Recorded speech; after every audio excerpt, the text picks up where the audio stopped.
This is Pro Tips for PhDs, the show where I give you the worst possible tips for your research. So I want to talk about measurement today and making sure that you only focus on doing research on things that you can measure and only focus on things that give you a significant p-value in not only your research, but also your life. I think that's very important. So the first thing that you have to do is make sure you quantify everything in your life. So if you have something like love, for example, I don't think love actually exists because you can't quantify it. You can't see it. There's nothing that you can possibly do. But what you can quantify, and I encourage you to do this for everybody that's out there, is to quantify the number of hugs that you give to people that are around you. And I want you to actually quantify and make sure that you count every day the number of hugs that you give your kids, your partner, whoever it is, and make sure that you include and you have more and more hugs every day. That's what you can measure, because that's what everybody gets happy about. I also want you to measure things like the number of times that you smile, and you should be quantifying the number of times that you actually smile and only focus on those that particular measurement in terms of what you can do in your life. In terms of research, make sure that your research never goes beyond things that have already been measured before.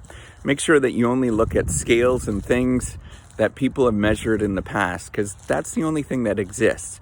Everything else in this world that has not been measured or that has not been quantified, it doesn't exist, and it's not important, and you should never focus on those things.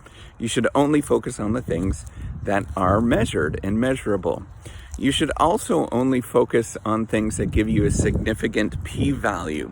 So what is that? That is the chance that something is not there because of, or the probability that something is not there simply because of chance. So if you're looking at the world around you and you see that there is something that is present and it's not necessarily there because of chance, that's the thing that actually matters. All the rest of it, all those things that you see that are just kind of coincidence, they're probably superstitions or something along those lines, and you should never focus on those things. Those things never matter. Things like rituals, ceremonies, things like making sure that you do the right thing, those are not important in this world, and you should never focus on those things. You should only focus on the things that give you some sort of performance improvement, or only focus on things that you can actually measure and quantify. It's so vitally important to only do things that you do research, only do research and do things in your life that are quantifiable and have already been measured. That is the worst possible tip that I can give you today, and hopefully you like this pro tip for PhDs.